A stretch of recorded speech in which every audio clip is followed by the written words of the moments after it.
All right. G'day, listeners and viewers. This is the TryPod live show with Winnie and Clarkey. We're here to review round one of the NRL. The footy is back. How good is that? Before we start, let's jump to my co-host. Winnie, how was your weekend?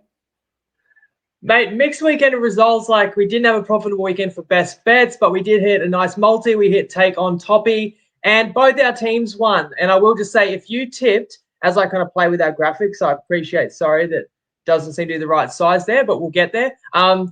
If you tipped 8 out of 8, let us know in the comments. You are either a rugby league genius, or at the very least, you're a proud Queenslander, because all 5 Queensland teams won this weekend, if you count the Melbourne Storm, mate. So I know that's why you're grinning from ear to ear.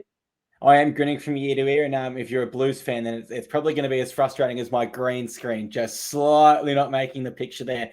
But what to expect for this one, guys, we are going to go through, review each game, give our thoughts on it, have a look at some of our bets, see how we want, review our mixed matchup, our better same game multi, and of course, the component that we love most about this show is it is live, it is straight after the footy. We want to hear what you guys have to say as we go along, so please be involved in the comments. But with that being said, should we jump right away, Winnie? Let's jump into Thursday night.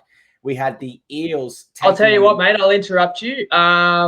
We'll always recap our best bets first of all at the top of the show, I think, for kind of like to be accountable for that. And then we'll go game by game. So although I don't really necessarily want to do that, because I'll bring up the 3 best bets, and the opening best bet of the round was the Knights +6 against the Warriors, but they lost by 8 with a late try. So that was the losing best bet.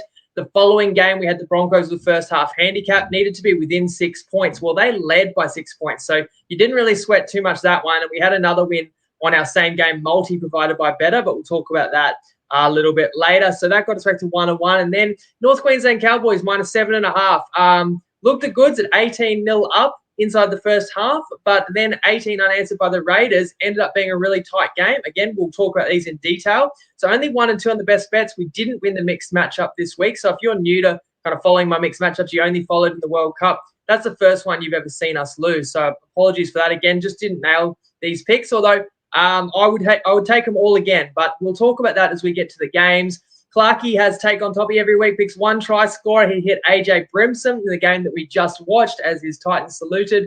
And the same game, it was $7 odds that did get up. So as I say, mixed results. We can't bury the lead, which is the Dolphins getting the win earlier this afternoon. But we'll go through all the games. As Clarkey said, we'll rewind to Thursday to kick it off.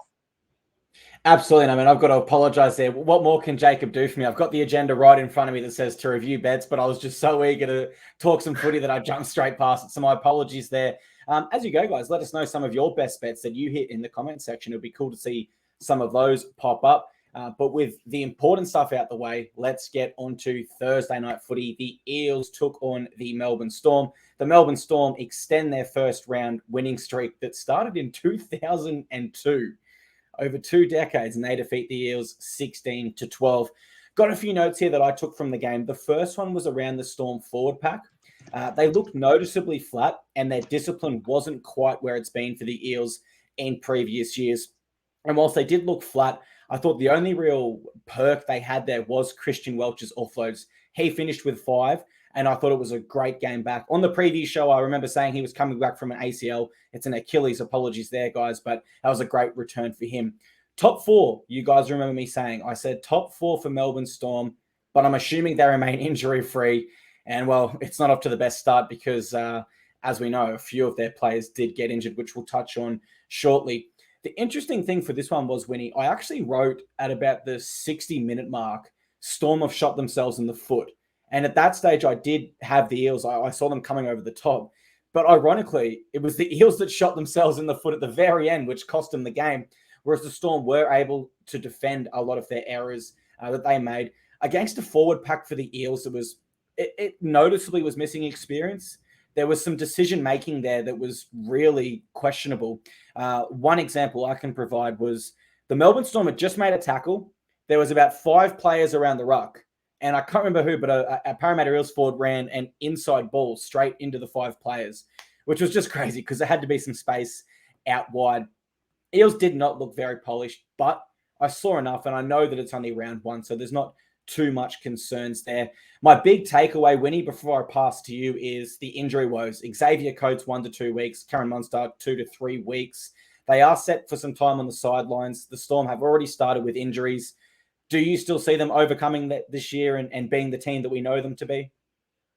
Well, in our season preview, I had the Storm, I think 7th. I had them to not have such a strong year. Although on Wednesday, I still said, push come to shove, I will tip them to win Thursday night. And that impeccable round 1 record does factor in, as does the weekend Eels back row that they're going to be dealing with for the first few weeks of the competition as well. So, yeah, it's not great signs for the Storm. They'll be so happy that they got that win. The way that the game was, which was crazy, and for us to get golden point, the opener for the season, was unreal. Whoever lost was going to be shattered in that game, because I wrote in my notes, this game was full of misses and a little bit of magic, because I think of missed opportunities. I think of Mitchell Moses missing a pretty makeable conversion early in the game on the opening try.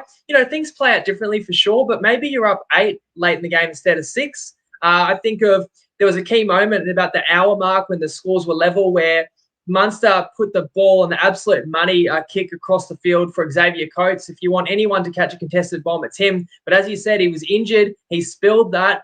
The Eels got up the other end, and Hodgson laid on a try. That was to Junior Polo to get him in front, and that was a beautiful touch, and it was good to see Hodgson kind of gelling with his forward pack there. But the Eels obviously didn't hold on to that lead, and that was where the magic comes in. Munster, that sleight of hand off a scrum play that leads to the try by Tonu Mapea. Of course, we get to golden point. There's more misses. In fact, misses at the end of regulation by both sides.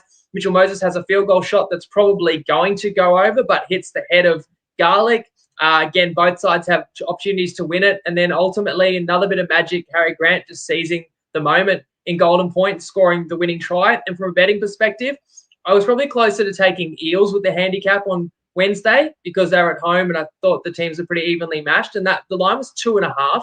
So thank goodness I didn't go that direction, because 2.5 plus 2.5 on the Eels is a pretty harsh, bad beat. But it is another evidence of always taking the best line available, because all pre-season, you could have got plus 4.5 or plus 5.5 on the Eels. You needed those extra points when the final margin ended up being 4.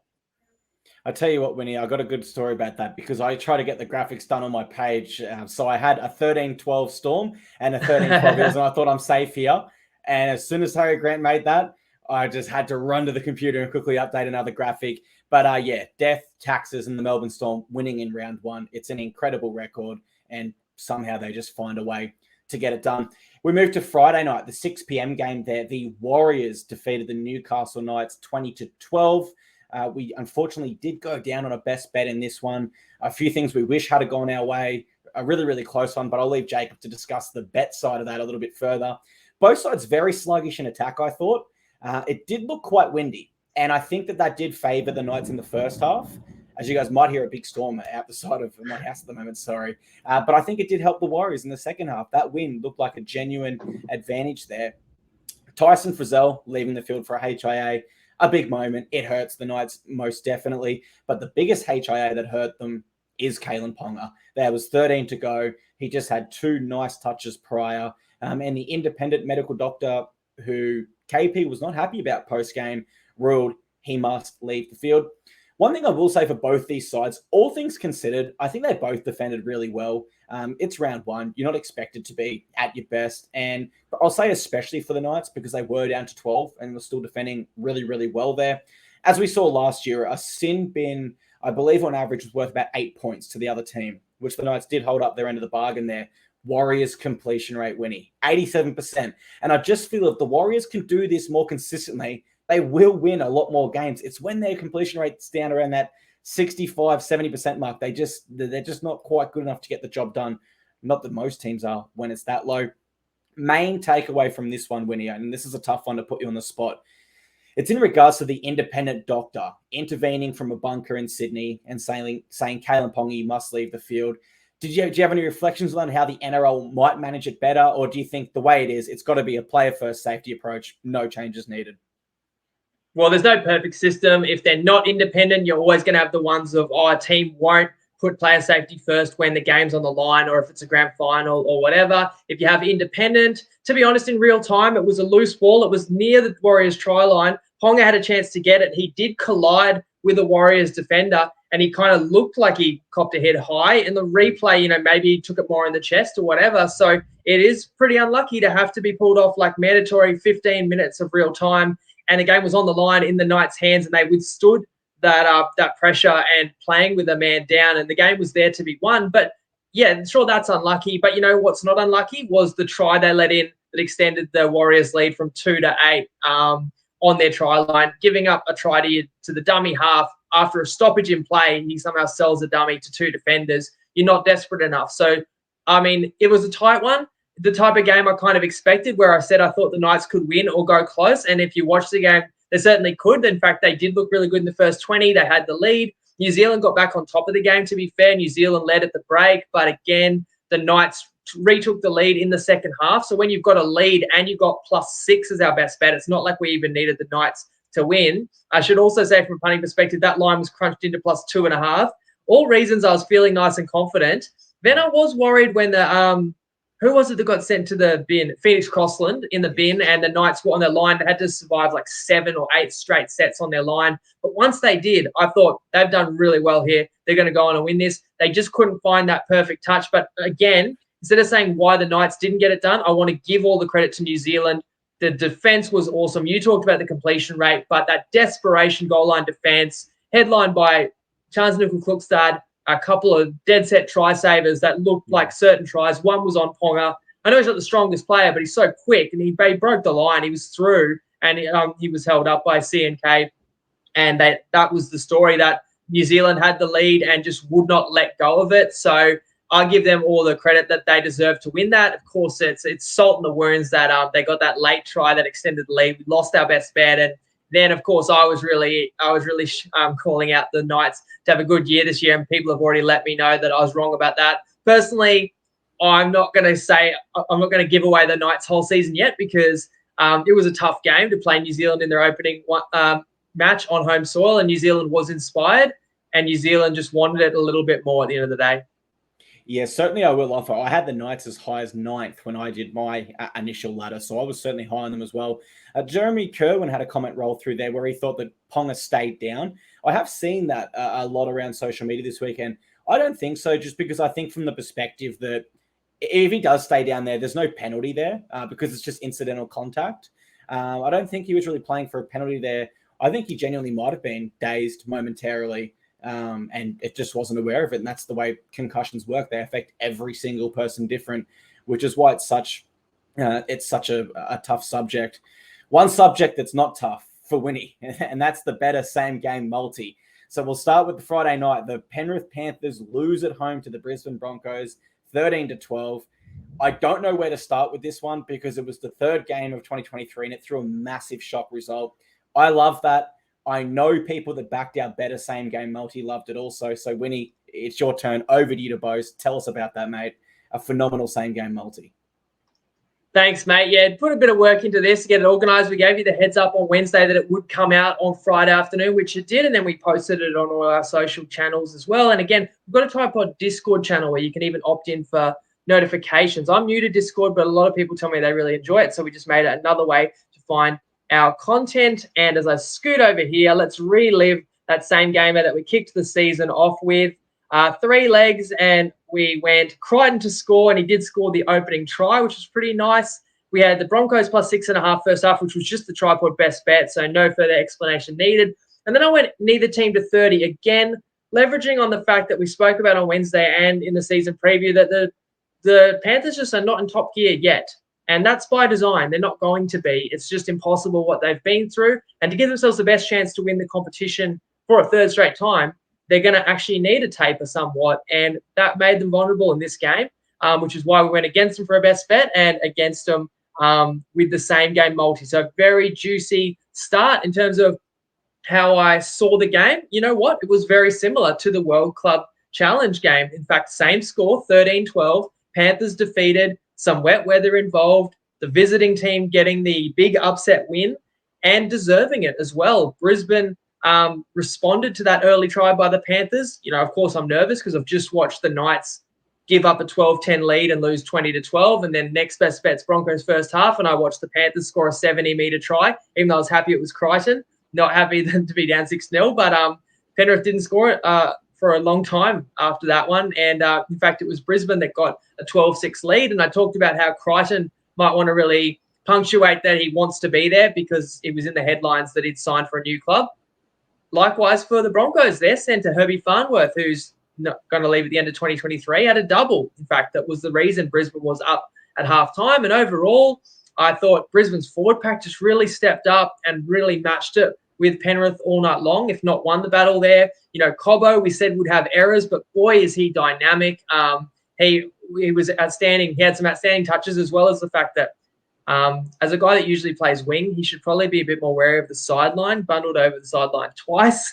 Adam Reynolds made it a 7-point game late on, which kind of iced it. Although when Sonny Luke came on for the Panthers, you really got excited. He was a spark plug. He was the scorer of the try that cut the deficit to 1. I'm just going to add a sidebar here. Some people are interested in this kind of strategy stuff. I'm absolutely taking the 2. When I'm down 7 and there's 5 minutes to go and I get a penalty, I'm taking the 2 because you don't know you're instantly going to score a try. You want to be within 5 points. You've got Cleary who's going to make it 6 if you score a try, and you just go hell for leather for the try. Now, I know it worked out for Penrith because they did score like 30 seconds later, scored a 6-pointer. And in fact, Cleary had a shot at a 2-point field goal, which would have snatched the win, which then led to some chaotic events where Cobbo spilled it on his try line. Ultimately, Luai's offside. Ultimately, Brisbane escapes with the win, and it was a great win for the boys from the Olympic City. If people are worried about Penrith, I'd say don't panic because we kind of said this was very predictable in terms of a slow start. And if Liam Martin grounds that ball off a great opportunity off a ricocheted kick a little earlier in the second half, maybe Penrith still would have won the game. Yeah, absolutely. It was a very, very interesting game. Dare I say game of the round, because it was not the highest scoring game, but certainly the defense was on show from both sides. I will echo what you said there. As soon as it started raining, I got World Club Challenge vibes, and I thought, well, this kind of tightens up the Panthers. They've got to play up the middle now, which I do think plays to the Broncos' strengths of Carrigan, Haas, Flegler, those big dynamic forwards. One takeaway I've got from this that I just cannot believe was the amount of 6 agains that the Panthers gave on 4th and 5th tackle. The discipline was just not there. It happened on multiple occasions, and it just put them under pressure where their defense was good enough to hold it out, but certainly it zapped their energy and didn't give them the same attacking flair coupled with the rainy weather. I'm stating the obvious here, but the Panthers so far do not look like the same side we've known in recent years. Stephen Crichton, I know he did score our first try, and that was obviously awesome for our better multi, but I did think he had some pretty bad decision-making and some bad touches in that game. And I think on the Bulldogs, not just yet, but if that was to continue, certainly there'd be a discussion around, have we made the wrong decision here moving into fullback? Sonny Luke, I can't add anything else to what you said other than he was awesome, and I think they should bring him into the games earlier because he's quite a similar hooker to Apisai Coruscant. A resilient Broncos side, resilience that we've not seen in many years because the Panthers averaged 27 points last year. Even if you give them all of their opportunities that they didn't ice, they still wouldn't have hit 27. And I think that the Broncos, I cannot give them enough credit for their incredible, incredible defense. But I am seeing the Cobbo performance a little bit different to you. I had a note here to pass to you from my takeaway that I don't think he should be the fullback. I don't think he has the IQ, passing game, or the fitness, as exampled by that almost disastrous final touch. And so I had a note here saying, if Walsh is unavailable next week, do you think Herbie Farnworth should be given a chance at fullback? But it sounds like you might disagree with that. Cobbo's one of those players. He's going to take some things off the table, but what he brings to the table, I still thought he's a threat every time he touches the ball, and even some strong carries out of yardage, but also, escaping the in goal, catching some high balls. I know he had the errors, but even, Kevy accepts that. And Kevy's such a good coach. He'll get the best out of Cobbo. And this is all hypothetical if Walsh is unavailable. But no, I think Brisbane's going to be very pleased with getting in there and escaping with the 2 points. Absolutely. And at minimum, the Broncos have 3 options at fullback, Cobbo, Farnworth, and they have Reece Walsh there. Just quickly before we move on, guys, if you do want to get involved responsibly on our better same game multis, the link is in our caption description here. And of course, once you do sign up and support our show, make sure you send the TryPod or Winnie a message there if you do indeed choose to sign up. Saturday, the Manly Sea Eagles were awesome, defeating the Bulldogs 31-6. I think this game was probably a wake-up call for the Bulldogs and their fans, Winnie. I don't like to get on the wrong side of a fan base, but a lot of Bulldogs fans were telling me through this all season, mate, we're top 4, we're top 8 at minimum. But from what I saw in that game, at least, and it's only one sample size. It's not like I've got a huge sample size. I think they're still missing half a spine. I don't think Kyle Flanagan is their long-term solution at fullback, and I certainly don't think Hayes Perham is their long-term solution at fullback there. So half a spine still missing there. One bonus for them. This is not related to the NRL game, so I'll be quick. Carl Olapau, the young gun they signed, he was awesome in New South Wales Cup. 2 try involvements, 8 tackle breaks. He outplayed Josh Reynolds. So maybe we could see him into the NRL sooner than we think. 65% completion rate for the Doggies. That sums it up. They had to make an extra 70 tackles as a result of that 65% completion rate. Anytime you're making an extra 70 tackles and completing at 65%, you just don't have the energy to complete. For Kyle Flanagan, though, I will say the sin bin was rubbish, in my opinion. I'm never usually too strong in my opinion. I like to look at both sides of the coin, but I thought that was absolutely rubbish. The contact there was not worthy of a sin bin. Sure, I can wear a penalty. Fair enough. But I cannot wear that was a sin bin offense. It was barely contact in that. But my big takeaway was Tom Trbojevic, because there was an occasion there, Winnie, with 25 to go. He had open space and he chose not to open up. He intentionally made a decision to take it cautious there. And I thought, okay, no, maybe he just didn't think he had as much space as it looked like. Then a few moments later, he makes another break, and immediately he's looking left, looking right. He's not looking to run like Turbo was when he was at his best a few years ago. He was looking to pass immediately. So I do think in the back of his mind there, he might be thinking a little bit about that hamstring, which is to be expected, I suppose, first game back. But my main takeaway from this game was the importance of DCE to this side. 4 try involvements, the first hat trick of his career. Dare I say the best game of his career since 2011. And Reid Marnie, he is going to be an amazing signing this year. He competed on everything, whereas other signings like Kikau weren't quite in the game. Reid Marnie went looking for the game. And whilst he did play very well, the other leaders in the Bulldogs side weren't quite there. And so the question I'm going to pose to you from my takeaway from this game is, do you think the Doggies might have a little bit of a leadership issue where they don't have that veteran or that standout player to really lead them? When times gets tough, the completion rate's not where it needs to be and you're defending a lot. Do the Doggies have a leadership issue, do you think, Winnie? I think you nailed it there when you talked about the spine. And these days, I feel like in the modern game, you include lock in your spine. So you could actually say they're 60% short of a complete spine to contend, which we spoke about pre-season, which is why neither of us had them in the top 8. But let's not condemn the Dogs either after one game.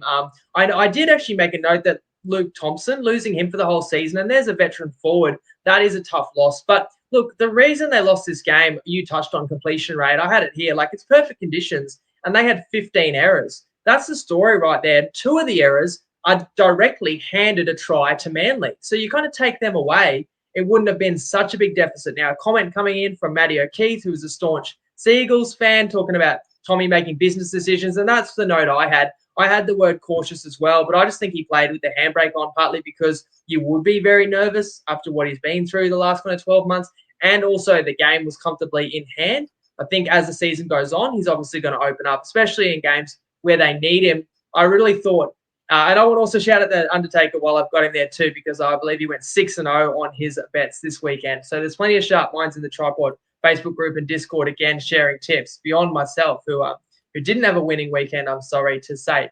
Nevertheless, we're here to face up and face the music. And if I would have had a play in this game, probably would have leaned to Manly, and that was obviously the right way to see this one, because while Turbo might not have quite looked like 2021 Turbo, dare I say it, Manly looked like 2021 Manly, that team that really rode waves of momentum, really pulled sides apart, played aggressive attacking footy. They certainly had a day out on Sunday.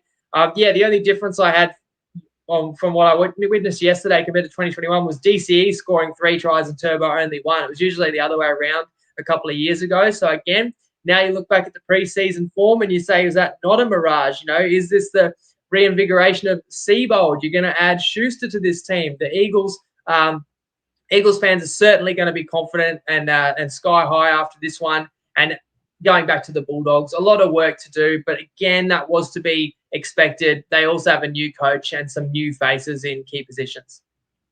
And I certainly echo when Manly play expansive football, that's when they're at their best, in their own end, attacking, they don't care. And I think that's only going to get better when Josh Schuster comes back at 5'8", because he is a really creative player. Let's touch on Turbo before we move on. Roger Fabry, a noted sprint coach, actually said that he believes there's too much damage done to Turbo and he wouldn't touch him at all with where he's at in his career. So certainly agree that he was making a business decision and just gaining that confidence back. Now, at this stage, guys, we are halfway through the review of the round. We would usually pause and go to Tristan from Top Sport, but Tristan is unavailable this week. So instead, we'll just give some love to Top Sport, one of our favorite sponsors, and we will say, hope you're having a great weekend, Tristan.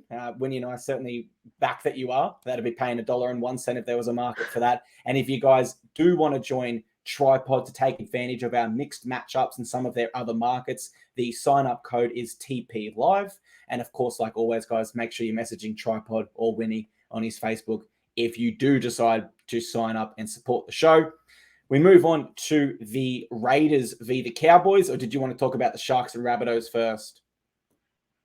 Oh, sorry, I didn't mean to put that one up. Yes, you're right. That next game should be Cowboys Raiders. I was going to say with regard to Tristan, yeah, that's being kind. I think he's had a skinful. I think he's celebrating the fact that he had a rare mixed matchup win from his perspective. But yeah, he said he was just too inebriated to give us a video. So we hope he's having a good time. A few upsets usually make the bookies pretty happy. And there was another big upset, of course, today that we'll get to. This game nearly an upset, but I was certainly upset, as I said, after giving out -7.5 on the Cowboys and closing 8.5 everywhere and getting out to that big lead. Clarkie, what happened after that? Man, I've got no idea, because I was, dare I say, a little bit of an early celebration there from myself. When the Cowboys went up 18-0, I thought, well, for sure here, they're getting home, because we know how great the Cowboys are in the second half based off last year. And certainly in that first half, they were awesome all throughout, the dominant side. And then there was that try in the final 2 minutes to Emre Gula. And at the time, I dismissed it as a genuine outlier. I just thought that is just the Cowboys have let their guard down for a moment. But I've got no concerns they are going to go on and do well in this second half. But you know what? The Cowboys competed more. That's as simple as this was. The Raiders were competing more. My apologies there, guys. They just wanted it a little bit more. They had more errors. They had a lower completion rate, more errors, more penalties, and more missed tackles. Usually you're not going to win a game of footy with those stats, but the Raiders wanted it more. And there was a few moments where their tries looked lucky, off ricochets or Cowboys jumping up and missing the ball. But you know what? If you're not competing and putting yourself in that situation to capitalize on that opportunity, then the opportunity is not there. And because the Raiders were competing so hard, they were able to take full advantage of those quote-unquote lucky moments. But all it came down to was Chad Townsend, the field goal, the Iceman. I really think that Townsend is the glue that holds this Cowboys side together. I don't expect throughout this year he will get as big a raps as a Scott Drinkwater or a Valentine Holmes or someone of their caliber, but make no mistake, without Chad Townsend, the ship sinks at the Cowboys. He is so important to what they're doing, in my opinion. My big takeaway from this one, Winnie, is the Cowboys' round one woes. Their last win in round one was in 2019 against the Dragons. So they were able to snap it this year, but only just. And I do wonder if we factor that into some of our predictions when round one rolls around next year. But with that said, how did you see this one? Well, what's the old adage? A game of two halves. I'd say it was a clear case of this in this game. And as I say, we're on -7.5. It's all going the Cowboys' way. It's 18-0 up to 35 minutes. The Raiders had barely crossed halfway and hadn't had a play the ball inside the Cowboys' 30-meter line. The Cowboys did make one error on their line just before halftime, gave the Raiders one opportunity, and the Raiders took it, as you say, pretty simple try, crash over, and pulled the score back to 18-6, which that hurt me because we had our mixed matchup. We needed the Raiders under 12 points, and I was kind of worried that the Cowboys were obviously feeling too comfortable in front and not defending desperately enough. But I thought, hey, you can see that try just for halftime. That might snap them back into gear because now they're going to know that they need to keep their minds on the job. It wasn't the case. As you said, the team whose calling card all of last year, what they built their success on was what? Giving everything, fighting the opponent for 80 minutes. You just keep coming. They did the opposite. They were second best in the second half. The Raiders scored a couple of more tries. One of them, a bit of luck, but the Cowboys kept on going for short restarts, and that did burn them.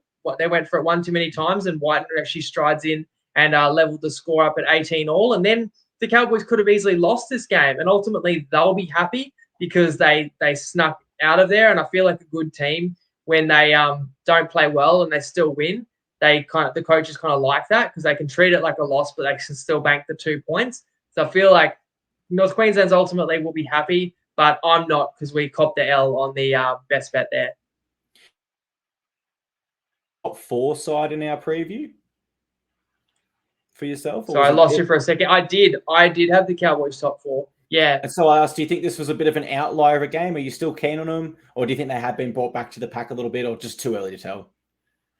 One thought that crossed my mind, and this is before Brisbane played on Friday night, I did start to think, are we sure the Cowboys are the best team from Queensland? But maybe that's just because the more I thought about the Broncos, the more confident I felt about them. And I think that's a fair question that could come up in the next couple of weeks. But look, I wouldn't be too worried because I think we saw the best of the Cowboys in the first half. And it's not like suddenly they're going to be unfit and throwing away games second half. So I think it was more of a case of it came too easy to them in the first half, and they probably actually took the foot off the gas a little bit. You know what? I say this every year. I'm guilty of it, but I do think that this year will be a very, very close year with some of the elite teams from last year slowly coming back to the pack. The Sharks versus Rabbitohs to close out Super Saturday. We had the Rabbitohs picking up a 27-18 victory. Winnie, this one kind of went how I expected, if I'm being honest, for the Sharks, just because Nicho Hynes wasn't there. But I will offer that Braden Trindle played very well, all things considered, coming in on sort of short notice there to replace the Dally M medalist in Nicho Hynes. Someone who played better than Braden Trindle, though, was his opposite 7, Lachlan Ilias, who was huge on both ends of the field, on defense and with the ball in his hand. The telling moment of this game for me, it was the Sharks in the final 10 minutes where, I hate to say it, but they were absolutely atrocious. I'm not able to put a finger on why, but they were not able to finish a set. They were just making error after error, and they gave themselves no chance of winning that game. At that point, when these errors, I thought, well, there's no comeback here. But I was nervous for the Rabbitohs at one stage in this game, at another stage, and that was when Arrow went down with a hamstring and Totola was ruled out with the HIA. I will say for South, though, my biggest takeaway from them in this game was it was great to see their attack varied a little bit. Because last year they were a really strong side down that left hand. But we did see in this game they varied it to the left, to the right. Campbell Graham with the 2 tries on the right hand, for example, there. And I think Latrell was a big reason of that because he did shift left and right side of the field and create that extra number. Sure, as his match fitness continues to increase, we'll see more and more of that of Latrell, which is a big, big, scary thought for opposition. My big takeaway from the game as a whole, and again, I feel like I'm kind of putting you on the spot here, but it was the Wade Graham shot. My God, that is what brings crowds in. That is what when I think of why I loved footy as a kid, that was it. And I do think the NRL are guilty of, there's some dangerous contact there, go for 10. And then the next sentence is, oi, make sure you cut that for a promotion. We've got to put that in the next promo for next week. And so I'm going to throw to you. What did you make of the shot? Did you think it was worthy of a sin bin, or did you think it was a legal shot? Well, in real time, it was spectacular, and I immediately thought it had to be high. But I can't remember which bunny copped the hit. I can't remember. To his credit, he did get up. While he got up, played the ball, and the set played on. And in fact, the Rabbitohs actually scored at the end of that set. Then they reviewed the hit and said like that Wade Graham had jumped in the air and made contact with the head. It wasn't that, but it wasn't truly head hunting. It was kind of more probably upper chest, but a bit of shoulder to the face. And because he hit him so hard, I actually think that led to Graham propelling his body, and he was trying to change the game. It is exactly what you said. Like, we love to see those hits, but they're going to be a relic of the past, unfortunately, and you understand it from a player safety perspective. So I can kind of cop it. It didn't decide the game. It was an entertaining game, as you say, and I think kind of class prevailed in the key positions for the Rabbitohs. They executed when it counted. Some nice backline plays. I think Campbell Graham had a double, and it's the threat that Latrell poses. Sometimes it's not always him making the highlight reel plays, but the defense is all looking at him, and he's actually got silky skills as well, and that helped lay on a couple of tries. And you're right, at halftime it was 12 all, and the Bunnies were down to 15. But as you say, as I said, then the class really got them home in the second half, because they did win the second half 15 points to 6. And it would have been a closer finish if not for what you touched on as well, the Sharkies dropping the ball 4 times in the final 10 minutes, and another occasion got a penalty with a chance to attack and couldn't find touch. So a comedy of errors late in terms of whether they would have won, I don't know, but they definitely had a chance to cover the line, which remember was 5.5, and they were down 8. And that would have been a tough watch if you had a Sharkies ticket with the handicap, because they threw it away in front of their home fans. They'll be hoping, well, I don't know if you've got any mail on Nicho Hynes. Originally, it was like he's out for this game, but then people are saying it could be more serious. That's the big question for Sharks fans right now. Definitely, I think they lost their composure late. I 100% agree there. As for Nicho Hynes, James Hooper of Fox Sports is reporting it is a calf strain, and therefore he will not return next week. However, Craig Fitzgibbon in the post-game press conference did say he was a chance. So it's kind of, do you believe the coach or do you believe the journalist who has the mail? I will say Campbell Graham was awesome. Going to make a bold call now. Suaalii and Campbell Graham are ahead of the Fox for Origin. I know it's bold. Freddie loves a tall winger. Now, it's time for us both to fess up here, because we both got this one wrong horribly, because the Dolphins were awesome. 28-18 over the Roosters. I will offer, I did say the plus 18.5 for the Dolphins was attractive. I think it was about $1.90. And I mean, if you had that bet, you would have felt safe for most of the 80 minutes. But I won't take the credit because I didn't offer it as a formal bet. Dolphins resolve in defense. And I'm not talking technically, I'm not talking for sustained periods on their goal line. I'm talking genuine, like, old school Bulldogs, dogs of war mentality, where they were just coming off the line and whacking blokes. In particular, Kafusi. He was awesome today in that regard. I thought that really set the tone for them. And I do believe, like we sort of said in our prediction show, they're going to feed off that crowd and feed off the occasion. Certainly they did that in defense. My question, I hate to say this, Dolphins fans, but is that sustainable for the next 26 weeks? I probably don't think so. That was a lot of effort on defense and an occasion that really rose the tension in that arena. But I don't know if it's sustainable for 26 weeks. But what I do know is that's a team that can follow a game plan, because I got no doubt Wayne Bennett said, go out there and bash them, set the tone. This is your only chance to play for the first time for this club. Definitely lived up to that. Jeremy Marshall-King, another player winning. I have to give him a huge rap. All preseason, I said he's a value signing. I really like what I saw at the Bulldogs. I believe in this guy, and I do think he can go to another level under Wayne Bennett. We've definitely seen that today. The halves for the Dolphins. Now, I took a note in the first 40, and I said they're not clicking. This doesn't look like it's working. Where does this play into Milford's situation? But I think they corrected that in the second 40, and so I'm not going to touch on that too much there. Roosters. I mean, there's a lot of negatives you can pick in this game for the Roosters, but one that I can't go past. They were 2 out of 6 for completions 20 minutes into the second half. So in 20 minutes, they finished 2 sets of 6. And they've always had low completion rates, but today was just shocking at 63%. They have had such good attack in previous games with Joey Manu and then Jared Waerea-Hargreaves as an enforcer to make a big hit and get the ball back, where they could play themselves out of that low completion rate. Not today. They were never a chance. My talking point from this one was the Egan Butcher sin bin. Certainly that sort of tackle where you come in at the legs has been cracked down on lately. Me personally, I'm okay as long as the contact is above the knee. But what do you think, Winnie? Do you think this is something the game should continue to crack down and get a little bit harder on? Do you think they should lessen it a little bit or kind of keep it where it's at? Yeah, it looked kind of bad, but then if you kind of look at it from his perspective, like, what is he meant to do? Like, if the guy's walking in the tackle and he's chasing after him and he's obviously got to go low to bring him down, I guess you've got to be more conscious of really trying to grab their foot and yank their foot rather than just dive at the knee. Like, I understand it. I think it's player safety paramount. It reminds me of your comment earlier. I totally agreed, actually, that Flano, the sin bin was really soft and unnecessary in the Bulldogs game. So another thing that went against them. And sin bin hurt the Roosters in this one because they were losing the game by 16 at the time. And you cop a sin bin as well. It was basically game over, although I believe they did score while down a man. So it wasn't decisive. They still had a bit of an opportunity to come back. But how about I just start by saying, my boys, the Redcliffe Kings, everyone knows I've been a fan of this club since day one, and we have all witnessed history today, how good. And I think if Friday night didn't remind you already, the NRL is unpredictable. We had an 18-point underdogs, the Dolphins, today, reminding us of that. We look at the games on paper, but the games aren't played on paper.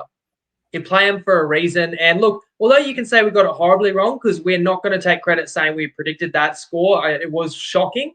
It was wild. You definitely said you'd take the plus 18.5, and I was really close as well. I definitely talked about the case for the Dolphins plus the points and probably just staying off it because I didn't know enough about the club. That's one of a couple of games where I stayed away and would have had a winning bet. So, again, I think you're right. Like, a lot of shows throw out a lot of predictions. We shouldn't be taking credit for anything that we didn't tip because we do have the ability to share bets. If we don't bet it, we obviously didn't feel strongly enough, so we don't take the credit. So we will sit back and just applaud the Dolphins, who were down 12-6 in this game as well before scoring 22 unanswered points. Part of that was the errors for the Roosters after half-time. But, yeah, you got to give credit to a lot of players. 1-17, they were so focused, fired up. They played through the Roosters all day. A couple of errors early. I thought the halves, Katoa looking young. I thought even Gilbert had soapy hands. But what stood out to me was just their attention to detail, their determination, and their physicality and the brutality of Felice Kaufusi, who you already touched on, and he took home the inaugural Arthur Beetson medal, well-deserved, and what a way to honour Artie in this game today. And then Marshall King really asking questions and making inroads in the Roosters' defence behind the forward pack that was going through the Roosters' middles. You look at, obviously, the Bromwich brothers, you got what you expected, but the GOAT, Mark Nichols and Connolly Lemuelu, both off the bench, both over 100 metres, both having a try as well. Again, you could name a lot of people, but how about Wayne Bennett? You've got to give him credit too, because we talked about the fact that he would play up the underdog mentality and that this squad had a few players that did have rep experience. I talked about how the forwards have all got rep experience. You kind of watch this game and you realise most of the back line does too. A lot of these backs played in the Rugby League World Cup. So have we all underestimated the Dolphins? That's the big challenge for me from a punting perspective. Back to the drawing board. I've got to reevaluate this team. I don't want to overreact because you talk about the emotion of the day. They're not going to be beating premiership contenders by double digits every week. So, no, they can't replicate this every week. But you looked at them. They belong. They didn't look like an expansion team. They looked like a kind of a middle-of-the-road NRL team. So maybe the truth is somewhere in between. Maybe they could finish somewhere 10th to 13th rather than bottom four, as almost all the pundits predicted. On a Roosters perspective, how did they let this happen? We, again, talk about how they're often underdone early in the season, and that was evident again today. But a lot of things went against them. You said it, Manu Warrior-Hargrave's not there. Cheese got a very early HIA. Bradley got a finger in the eye, I think, had to go off and get that checked. When he came back on, got a nasty hit and was ruled out by HIA. So that's kind of key positions on and off. Tupou skied for a great bomb and a chance to cut the lead to 6 and then spilled it. These are moments, and you mentioned the Egan Butcher sin bin. These are all moments that went against the Roosters. But the funny thing is, I was talking to people this week. They were asking me how many games I thought the Dolphins would win. And I said, there's no doubt they'll be in a few games. But whether those young halves can actually find a way to win it, I've got to say in this game, it wasn't really a close game where the halves had to decide it. They were just dominant. They utterly deserved this victory, and all credit to them. And as we reevaluate, that their upcoming matches, I'm really fascinated to see what the bookies do as well, because they were as high as plus 12.5 point underdogs against Canberra next week at KO Stadium at Redcliffe.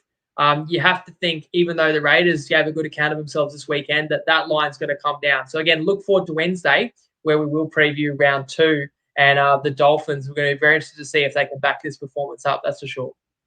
That is going to be a really difficult game to tip, actually, just quickly off the top of my head. You mentioned in that in there that how even the NRL is and how each game can go either way. Well, there was actually a study done on this in 2019 that I found quite interesting, where a bunch of statisticians, they went through and they found out the evenness, if you will, of every single worldwide major sporting league and the NRL.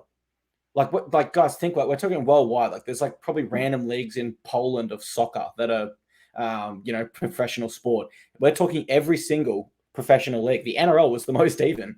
So, you can argue the salary cap is doing its job in that regard. And yeah, the Roosters, they are slow starters. We knew it, but we took them anyway. And unfortunately, this one we got our tip wrong and we have to pay the price.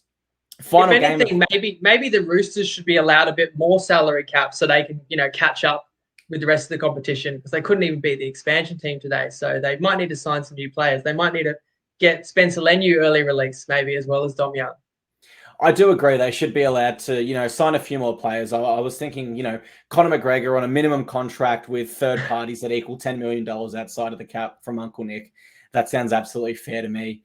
Or John Jones as well. Oh, Johnny Jones, what a performance today. One team that also had a performance today, dare I say the greatest performance today, the mighty Gold Coast Titans. We defeat the West Tigers 22-10.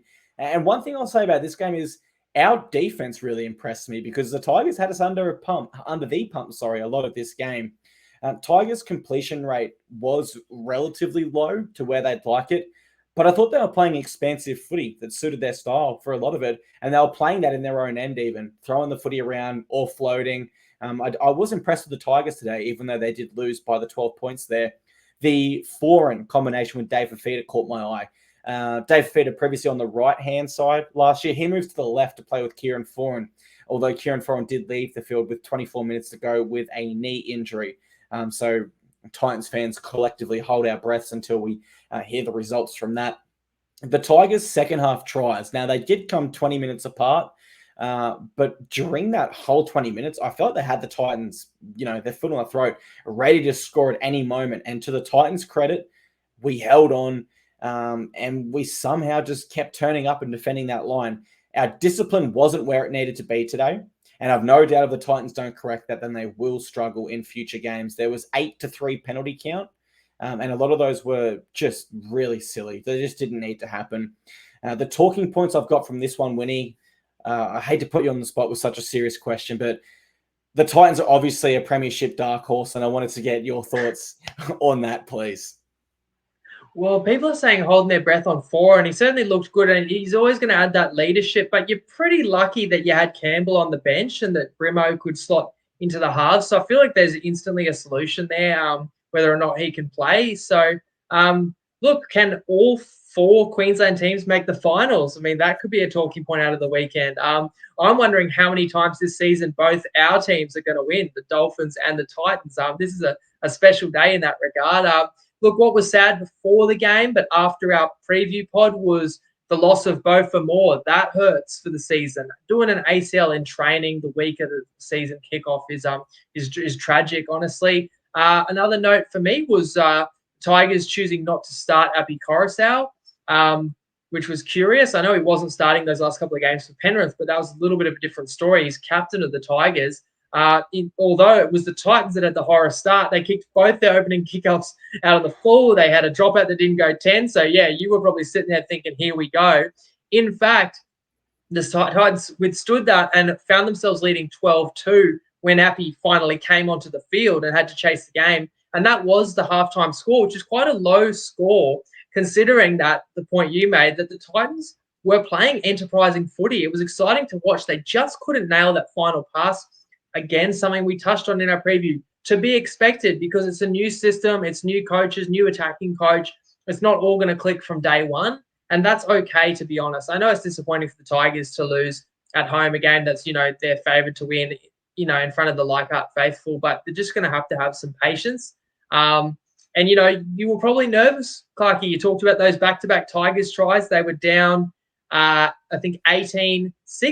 They did score back-to-back tries, but Dewey missed both conversions. And then your man, who you tipped and take on Toppy, AJ Brimson, he strided away to kind of seal the game, although he didn't take the ball near the post, so they were still a little bit nervous, but extended that lead back to 12. Ultimately, it was a winning lead, and you can't complain anytime your boys get off to a win, and as the ladder currently stands, they're sitting in the top 8 right now.